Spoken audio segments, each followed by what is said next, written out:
Arrancamos ya Generación Euro, esta Generación Euro del miércoles 31 de enero, último día de enero de 2024. Mariano Calabuch, bueno, a ver si no se me cae el auricular. Esto es porque yo soy un manazas, no porque el auricular sea de mala calidad. ¿Cómo estás, camarada? Muy buenos días. Pues aquí, gracias por invitarme a esa parcela que tenéis en la fachosfera, De libertad. que es desde aquí, desde esta atalaya que nos ha otorgado Pedro Sánchez. Que además, la fachosfera yo la entiendo como un elemento que está ahí por encima de todo, como dicen ellos, que estamos, y además de verdad, es una atalaya donde les vemos desde nuestra complacencia y les podemos decir lo que queramos porque siempre estaremos en posesión de la verdad en vez de ellos. Además, es una situación tenemos una posición moral muchísimo más alta que la de ellos, o sea que le agradezco que se hayan inventado el término de fachosfera, que se lo hayan currado, como decía el otro día yo en el programa de Josué por la noche el lunes, que han estado trabajando para buscar un término nuevo, a ver si ya a partir de eso empiezan a insultarnos o a denigrarnos de algún modo a base de términos, a base de aumentar el léxico y el vocabulario y el vocablo español, que ya es rico de por sí. Entonces, bueno, pues esto es un esfuerzo más que les hemos obligado a hacer. De vez en cuando les duele, cuando se les acaban las ideas y los insultos, se tienen que inventar otra palabrería y otro tipo de términos. En fin, que gracias por invitarme a tu parcela de la fachosfera. Nada, Y hombre, por cierto, esta es tu no, casa, y dime, por dime. cierto, otra cosa te quería decir, perdona, y yo que no va con el tema, pero leí ayer una noticia, un editorial de un compañero vuestro que hablaba de que os querían echar del Congreso los Diputados y ese tipo de cosas. Sí. Eh, Creo que deberéis ir algún día la vieja guardia, pero entiéndaseme la vieja guardia como los más Sí, sabios del... Alfonso y yo a la sala de prensa Justo, eso es. Allí a y a tocarle ver si los tienen perendengues a morritos calientes, a preguntarle a morritos eso, justo. calientes, a ver si A delante ver de si nosotros tiene quita la bandera. ¿Mm? eso, porque a Josué, que es muy bueno, a Rebeca y a Ndongo, que son muy buenos también, les faltan al respeto por la juventud, pero a ver si con canas en la cabeza tienen los arrestos suficientes para chulear para chulearos a vosotros y a otros medios que barréis en el mismo sentido, lógicamente, Pero en el vamos. sentido correcto de la batalla. No, con Bertrán pocas bromas, ¿eh? No, no creas bueno, se ponen macarras. Con Bertrán se ponen macarras, como los matones estos que tenía la etarra el otro día, la proetarra esta que subía ahí por la cuesta y Bertrán detrás de ella. Se ponen eso, o como esta gentuza, esta escoria, esta basura podemita, que también hace varias semanas en una manifestación le quisieron echar de allí a bofetadas y le decían, Sí. le llamaban negro, le llamaban Negro, fascista, le le decían, llamaron vete a negro, sí, sí, recoger allí algodón. Menuda le colección de hijos de pregunté, puta, vete a recoger algodón. ¿De dónde sí, habéis salido le- vosotros? Bueno, muchos de ellos de sí, sí, buenas familias, porque luego son hijos de franquistas, ¿eh? Son hijos de sí, todo, franquistas y todo. nietos. Sí, Mira sí, sí, sí, sí. Urtasun, que es nieto de falangistas, lo leíste, ¿no? Y que Sí, sí. le condecoró el denostado régimen anterior. ¿Eh? Es increíble el abandonar las raíces de las que viene uno. Oiga, si vamos a ver, su padre vivía bien, él vivió bien, qué rencor le tienen que tener al régimen Ninguno, es anterior? rencor inventado. Como dice Mota del inglés inventado, José Mota, pues esto es igual, es rencor inventado. Porque esto, Sí, Mariano, no sí. es una posición ideológica, esto es una forma de vida. Esto es una forma de vida de engañar a 4 gilipollas o 4 millones de gilipollas que se lo creen, que realmente creen, ¡oye María, estos son de los nuestros, estos están defendiendo al pueblo! Y son millonarios todos, imbéciles, y les seguís votando. Si es que Sí, sí, sí. como decía Mota también, tontos, que sois tontos. Tonto, no cabe uno más y tontos hasta las 3, hasta la hora del botellín, hasta la hora de comer. Decía, no sé quién era el que decía, yo creo que era forense, médico forense, que no me acuerdo su nombre, que salía en un programa de 4 de Iker Cabrera, Jiménez y decía, esto es, sí, que no me sé. Yo me acordaba, Cabrera. pobrecillo, porque falleció su mujer por un atragantamiento comiendo hace unos meses y decía que qué bendita época en la que solo había un tonto en cada pueblo y no había otra cosa.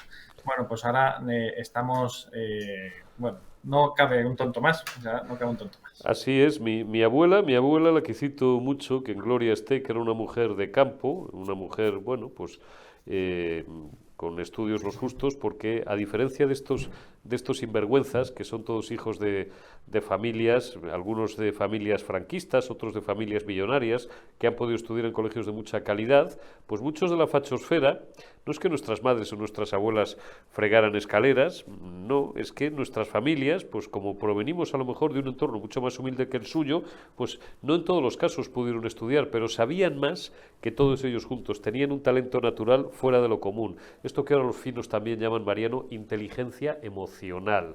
Pues decía mi abuela que siempre que llegabas a un pueblo nuevo, con el primero con el que te encontrabas, oye, y es verdad, piénsenlo ustedes, los que tengan ya alguna cana, echen mano de su biografía, siempre que llegabas a un pueblo nuevo, el primero que te encontrabas era el tonto. Dices, joder, es verdad, macho, ¿cuántas veces me ha pasado a mí esto? Ahora ya incluso esa frase ha perdido su vigencia y su sentido, porque como dice Mariano, como no hay tontos por todas partes, y como bien dice el bueno de Alfonso Rojo, el editor de esta casa, hay más tontos que botellines, pues se acabó la presente historia. Oye, están los agricultores y me parece bien que que así sea, ya que en Francia le han cercado París al globalista Macron, pues aquí, bueno, yo estuve viendo ayer unas imágenes de mi tierra impagables. Están los tíos en pie de guerra, Mariano. Son los primeros, además, qué acto más heroico haber arrancado sin esperar a las grandes asociaciones agrarias como son Asaja, Coasa y todo este tipo de asociaciones que agrupan, en realidad luego agrupan a muy poquita porcentaje de la gente que vive de la agricultura.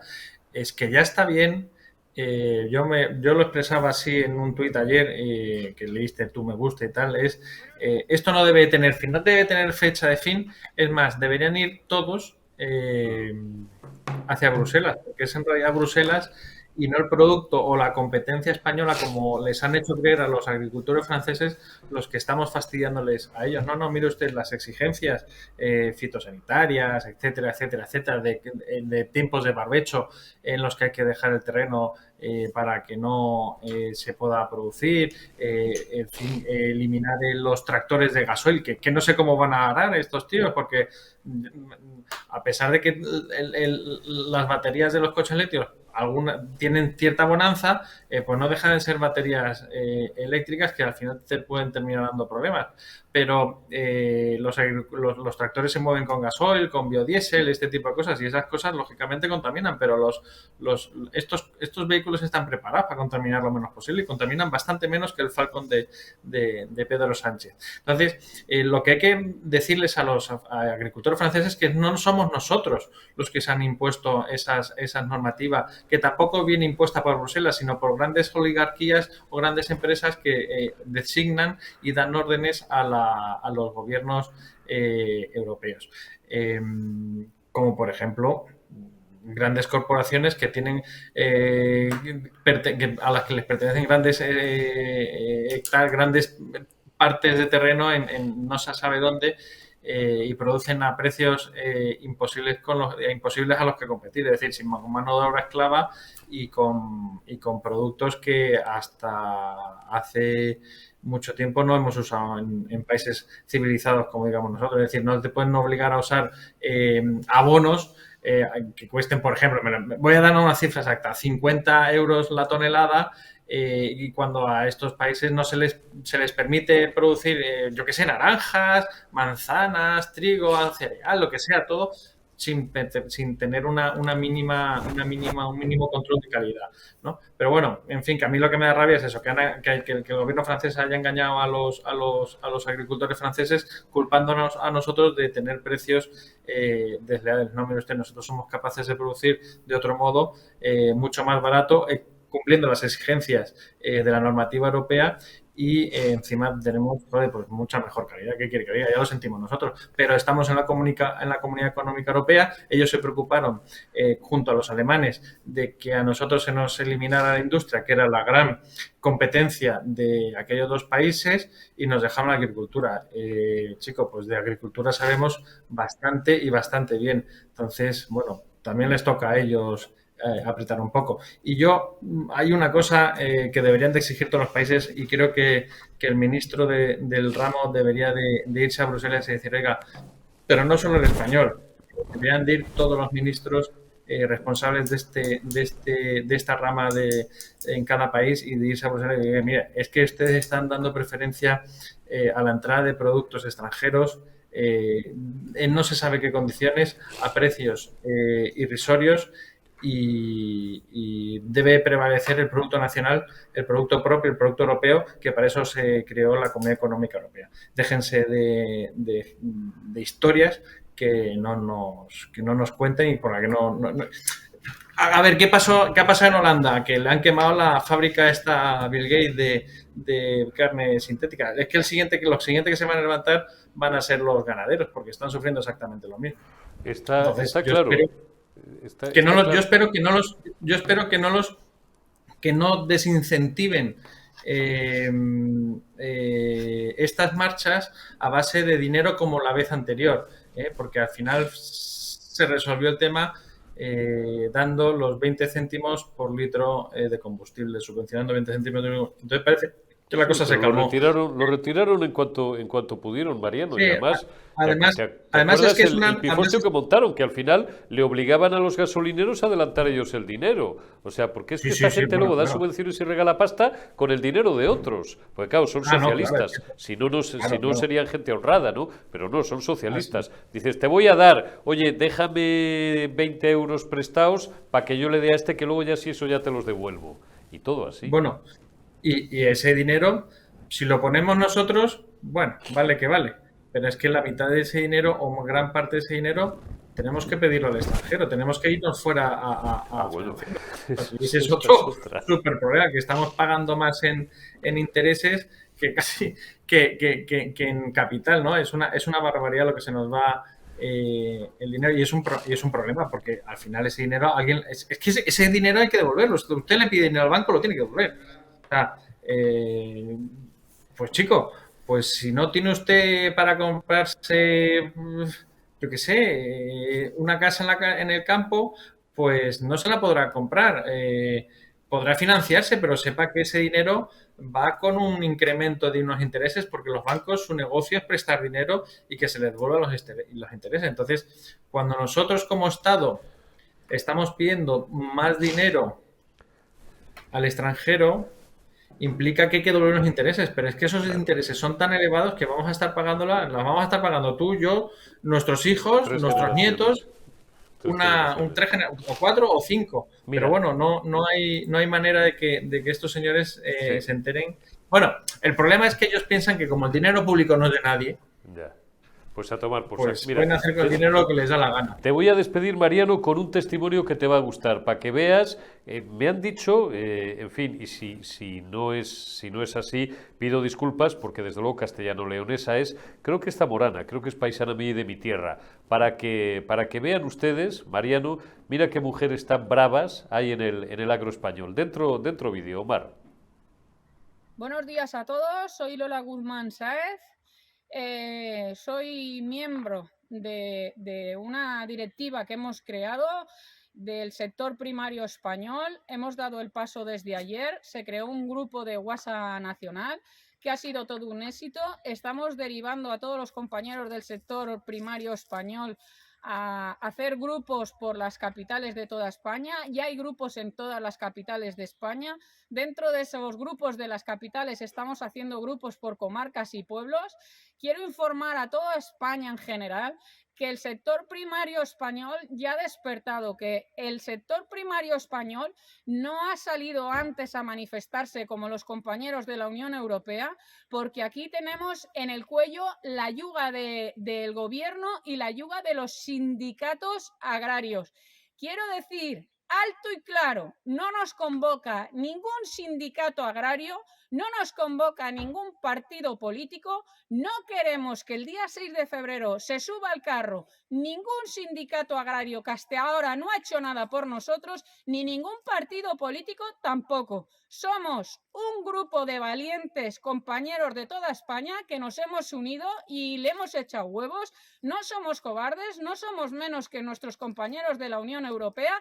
Vamos a exigir nuestros derechos, no queremos seguir trabajando a pérdidas y vamos a cambiar todo esto. Desde aquí haremos una tractorada y aviso, el día 6 de febrero del 2024 va a haber una tractorada en toda España. Pido la colaboración también del consumidor. Por favor, ser solidarios con nosotros, pensar que tenemos que trabajar todos y que vosotros sois los que coméis de nosotros. Entonces, pido colaboración. Con Sí, un par, pues me ha parecido una forma buena, varias ideas, varias ideas. Primero, todos tenemos que comer, comemos gracias a los agricultores, no a la basura esa sintética que nos quieren vender los globalistas en fin, a lo que nos veníamos refiriendo, ¿no? Esas hamburguesas, como decía yo ayer o anteayer con Milagros, ahí generadas sintéticamente con productos químicos de laboratorio y con basura. Tenemos que tener todos alimentos en nuestros supermercados y en nuestros ultramarinos. Vuelvan ustedes también a la tienda de barrio, que aquí hay que ayudar a todo el mundo y a un buen precio, alimentos de calidad y a un buen precio. Y otro mensaje muy importante, tenemos que defendernos nosotros, en el sector agrario y en la sociedad civil, Mariano, sin la yuga, como se dice en mi tierra, ole paisana, sin el yugo, sin la bota del gobierno ni de los sindicatos, que son una gentuza que solamente protegen a sus propios intereses de clase, Mariano. claro, son estas asociaciones que te decía yo antes, la SAJA y todo este tipo de que representan a lo mejor al 5% de todo el sector agrario. Pero vamos a ver, la realidad de la convocatoria de estas quejas es por el hambre y la necesidad. Claro, Es decir, porque están ellos trabajando a pérdidas. también van a pasar hambre, porque no les compensa recoger muchas veces el producto del árbol y lo dejan caer, Claro porque que no no. les pagan lo suficiente. Oiga, nadie pone dinero porque sí. Las cosas, hay una cosa que yo te lo contaba antes de entrar en cámara, me cabrea enormemente cuando no se valora el trabajo y el esfuerzo de la gente y se pretende ahorrar 4 duros Claro. a costa.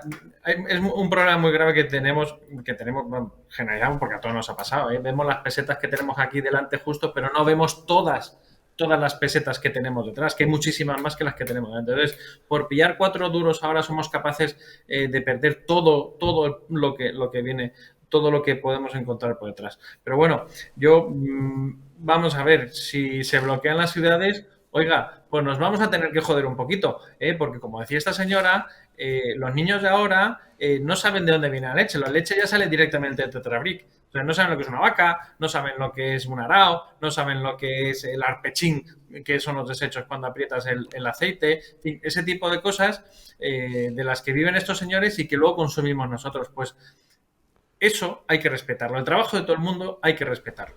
Así. Eso hay que pagarlo. ¿Cuál es la forma de respetarlo? Pagarlo a precios lógicos. Pagarlo a un precio justo. Un precio justo, claro, lógico, justo, Claro, efectivamente. claro. Entonces, quiero decir, me va a decir alguien, es que tú estás dispuesto a pagar 3 euros más por el litro de aceite. Digo, es que no va a pasar. Claro. Es que lo que usted tiene que hacer es meter aranceles al producto que viene fuera, que invade el propio, y ya verá cómo cuesta mucho más el de fuera que el propio.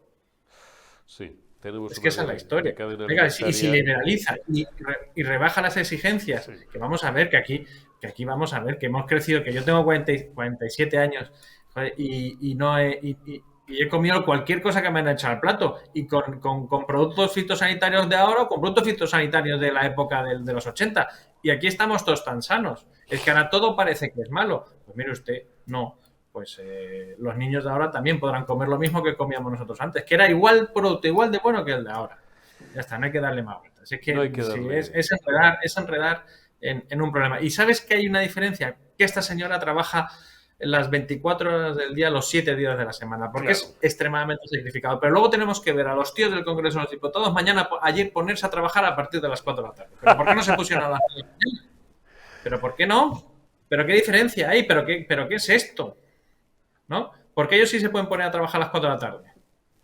¿Por qué no? Para hacerle pasar la vergüenza que le hicieron pasar al pobre ponente del PSOE que defendía la dichosa ley a las 4 de la tarde, o a la cara de culo que se le quedó al presidente del gobierno cuando le mandaron al carajo con la ley que había propuesto él a las 4 de la tarde. Oiga, ¿y por qué no a las 9? Que los españoles se levantan a las 6:30 de la mañana, a las 6 y a las 5:30 para ponerse a trabajar, y si se va usted a Mercamadrid, los tiene trabajando desde las 3 de la mañana.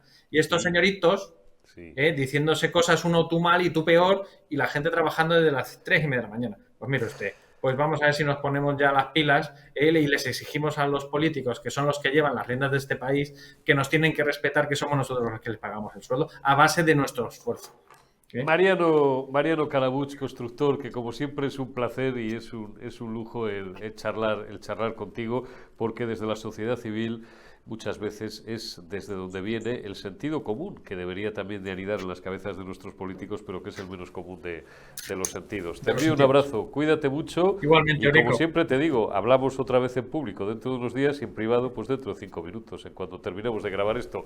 Un abrazo, Mariano, cuídate. Mucho ánimo, gracias a vosotros. Pues seguimos a vueltas, un día más con el sector primario, con nuestros sufridos agricultores y ganaderos y con los tremendos sucesos que están teniendo lugar en Francia y que mucho me temo, mucho nos tememos, y sobre todo el que se lo teme es el jefe del Estado francés, el señor Macron, que van a durar. Borja García, ¿cómo estás? Muy buenos Pues días. encantado de estar un día más aquí con todos vosotros. Muchísimas gracias a ti, como siempre os digo, y a vuestra generosidad, sobre todo los que tenéis eso, la generosidad de acercaros a los estudios de periodista digital.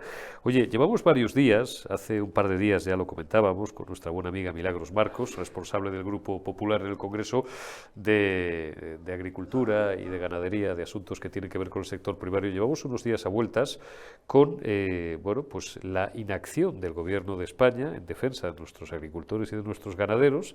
Tenemos a un ministro que queda bien con todo el mundo, salvo con los nuestros, y tenemos a unos agricultores franceses en pie de guerra, que llevan ya semanas, ninguna novedad, llevamos 30 años viendo esto, saboteando el paso de nuestros camiones y de nuestros productos hortofrutícolas, que no van destinados en muchos casos específicamente al mercado francés, van a muchos mercados, van a Bruselas, van a Alemania, van a 50.000 sitios, y ¿qué le vamos a hacer? Tiene que pasar por suelo francés y nos están haciendo la vida imposible.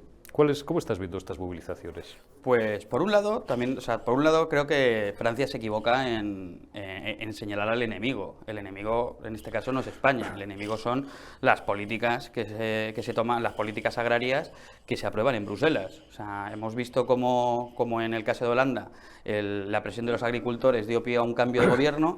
Hemos visto también protestas muy importantes que a día de hoy siguen paralizando el país, tanto en Bélgica como en Alemania, y ahora ese descontento del sector agrícola pues se traslada a Francia, y tampoco olvidemos que aquí están previstas unas movilizaciones que empezarán en torno al 20 de febrero.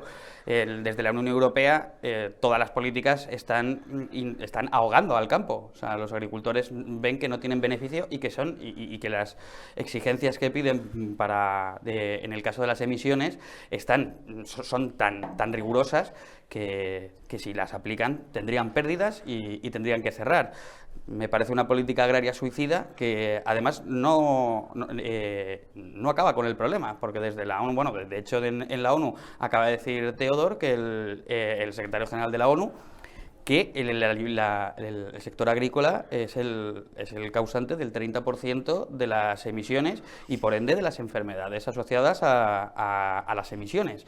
Pero lo que se están haciendo es trasladar el problema. Por un lado, además de no solucionarlo en Europa, porque simplemente lo que se hace es demandar, comprarlo en otros países que no tienen esas restricciones. Encima lo que haces es destrozar la economía y destrozar el sistema productivo agrícola europeo. ¿Qué vamos a terminar comiendo, Borja?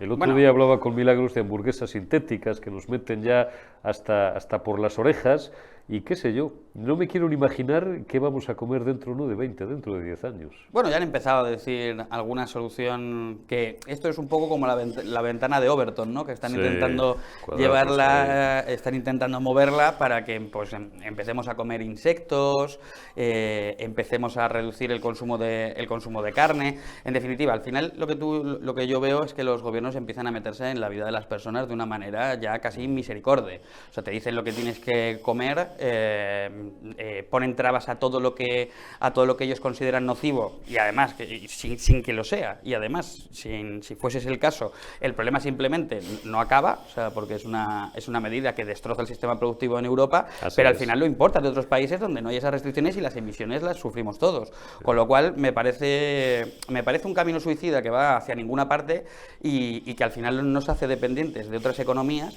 y cada vez menos libres y más esclavos. Y no tendrá que ver, esto son cosas que a mí se me ocurren, pues de la lectura de prensa internacional y de la observación atenta de redes sociales, de las cuentas libres, cuentas sobre todo que hacen una resistencia y una oposición articulada y además con millones de seguidores pues a esa agenda que nos están intentando imponer, digo que grandes, sin dar nombres, porque si no ya sabéis que la plataforma nos pega el estacazo, pero digo de grandes inversores multimillonarios que son los que están moviendo esto, los 10 o 12 que todos tenéis en la cabeza y que algunos tienen grandes multinacionales y grandes intereses económicos multimillonarios en empresas que se dedican a la producción de este tipo de cosas y de este tipo de productos.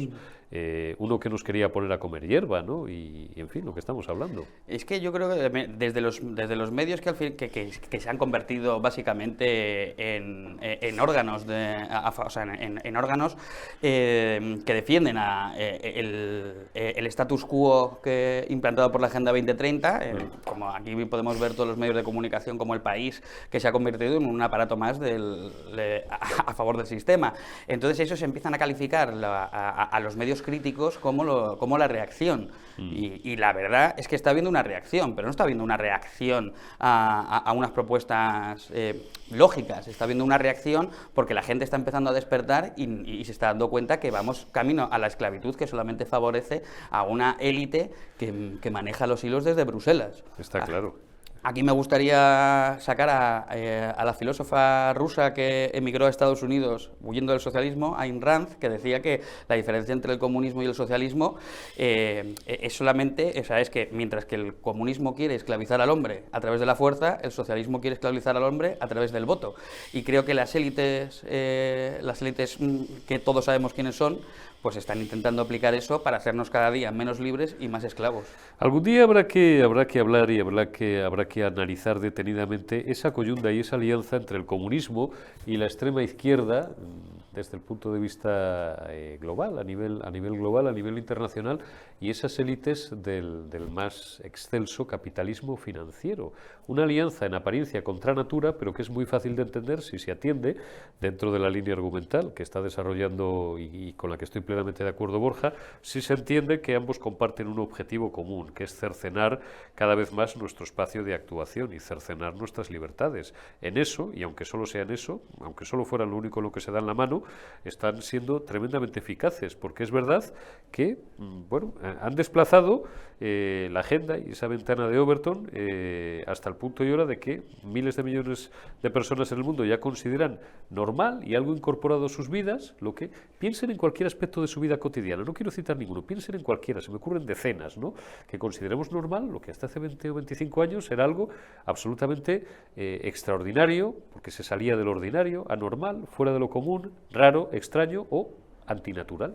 Yo es que he pensado mucho en esa cuestión y he llegado a la conclusión de que el comunismo y el socialismo no atacan el monopolio. De hecho, son partidarios de él, porque es mucho más fácil controlar una empresa que controlar muchas. Y entonces estas élites se han dado cuenta que a través de políticas socialistas su poder aumenta de manera exponencial, acabando con la libertad de mercado y acabando al final con la libertad de oportunidades de todos y acabando con la igualdad de derechos. Está claro. ¿Hacia dónde camina el mundo, Borja? ¿Qué veremos dentro de 10 años? El mundo camina hacia una encrucijada en la que va a tener que decidir si lo que quiere es seguridad, pagando con ello el alto precio de quedarse sin libertad, o si confiamos en el saber hacer y en las personas y apostamos por ser libres.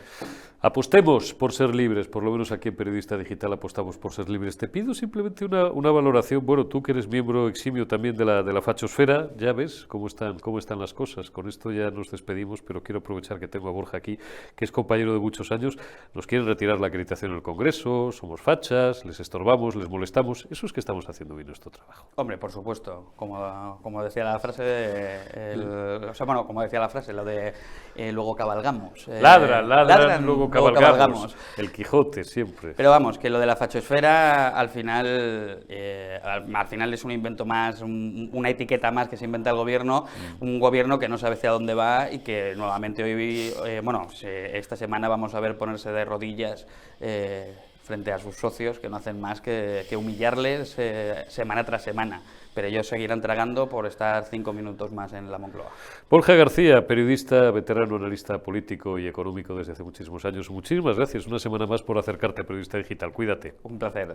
Continuamos en Generación Euro. Santiago Sánchez, ¿cómo estás? Muy bueno, buenos días, buenas tardes, buenas noches, en función de cuando recuperen nuestros amigos este enlace. ¿Qué tal, Eurico? Encantado, una vez más. Bueno, oye, céntranos ya desde un punto de vista del técnico, del economista, ¿qué es lo que está pasando en el campo, Mariano? ¿Qué pasa en el campo? Están los agricultores en pie de guerra, está la gente trabajando a pérdidas, no aguantan más. El día 6 de febrero ya hemos oído una brava zamorana vendernos. Hace un par de días estuve hablando también con Milagros Barcos de este asunto, que es la portavoz del Grupo Popular en asuntos de agricultura y ganadería en el Congreso, y va a haber una gran tractorada en Madrid, no sé si al modo o al estilo de la de París, pero la verdad es que está la gente muy caliente porque, no sé por qué razón, pero llevan años trabajando a pérdidas, Santiago, y eso no hay que lo aguante. Pues es muy complicado. El sector ha sufrido un cambio de políticas de todo, desde políticas normativas, medioambientalistas, incrementos en los costes laborales. Sabemos el impacto que tiene la subida del salario mínimo interprofesional sobre un sector tan importante como la agricultura. Claro. Es decir, una producción normativa, un incremento de costes, una complicación tremenda que lastra la rentabilidad de las explotaciones, y me da igual que sean agrícolas, que sean ganaderas o incluso que pertenezcan a la pesca. Es decir, la problemática es muy compleja, con una ley de la cadena alimentaria que no se cumple y con unas explotaciones pues, que en muchos casos efectivamente terminan trabajando a pérdidas, y eso destroza un sector que hay que recordar, como muy bien estabais apuntando, que no nos faltaron los alimentos en la pandemia. Pudieron faltar en un primer momento mascarillas, pudieron faltar respiradores, pero lo que no faltó en ningún caso fueron los alimentos.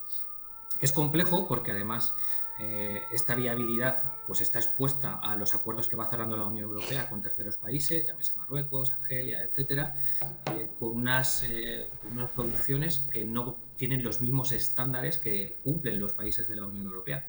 Y eso hace que la situación competitiva sea mucho más complicada para nuestros productores, para nuestros agricultores, en el conjunto para todo el sector primario. Añádele pues todavía más problemas con los seguros agrarios, la sequía que estamos viviendo, es decir, y con una falta de ayudas y de apoyo a un sector que para nosotros es estratégico. Es estratégico en Francia, es estratégico en Alemania, incluso en Holanda, pero desde luego para nosotros, por luego el impacto que tiene en mantenimiento de la población en el entorno rural, lo que cohesiona a nuestra sociedad, lo que vertebra territorialmente el país, o sea, el sector agroalimentario, el sector primario es absolutamente esencial. Y desde luego es un problema de rentabilidad, de futuro y de toda la estructura de costes que tiene detrás. Está meridianamente claro. Oye, aunque ya lo traté ayer con Daniel Lacalle, pero como no tuve oportunidad ayer de charlar contigo, requiero tu opinión técnica de los datos que hemos conocido acerca y con Carmen Obregón también estuvimos charlando de este asunto. Tu opinión, digo, técnica, como el excelente economista que eres, acerca de los datos del PIB del Reino de España que hacía públicos ayer el Instituto Nacional de Estadística. También le di una vuelta con Carmen Obregón, sobre todo también por su traducción perversa en el mercado de trabajo. Al final, por simplificar y hacérselo fácil a la gente, ¿hasta qué punto podemos seguir fiándonos, Santiago, de estas cifras oficiales? Vamos a ver, las cifras, al final la metodología del PIB es una metodología estandarizada. Me preocupa algunos discursos que lo que quieren es empezar a medir el PIB o incluir en la medición del PIB otras variables como la felicidad que tenemos todos y otra serie de cuestiones muy ideológicas. Y con perspectiva de género, Efectivamente. Lo importante, además del buen trabajo que hicisteis ayer diseccionando el dato del PIB, a mí me preocupa especialmente que vivimos en el cortoplacismo. Vivimos empujados por un volumen de deuda enorme, que es lo que incrementa el consumo público, que está 10 puntos, más de 10 puntos realmente por encima de los niveles prepandemia, y donde realmente se mide o se fundamenta el crecimiento de la economía en el largo plazo, que es en la inversión privada, la inversión que hacen las empresas. Estamos 5 puntos por debajo de los niveles de 2019. Tenemos un grave problema con la inversión empresarial, y eso es una condición sine qua non para desde luego poder incrementar nuestro potencial de crecimiento en el futuro. Y ese gap, esa diferencia es dramática. Además, hagamos una reflexión. ¿Cuál está siendo el efecto multiplicador de los fondos públicos en la economía? Es decir, todo este endeudamiento, todo este incremento del consumo público no se está convirtiendo en un impulso de la inversión privada. Cuando nos vendían los fondos europeos del mecanismo de recuperación y el impacto que iba a tener movilizando por cada euro público 4 euros de dinero privado, pues no se está cumpliendo. Es decir, y uno de los motivos por que la inversión no crece es porque también estos fondos europeos no están llegando a la economía. Con lo cual, pues una situación muy compleja.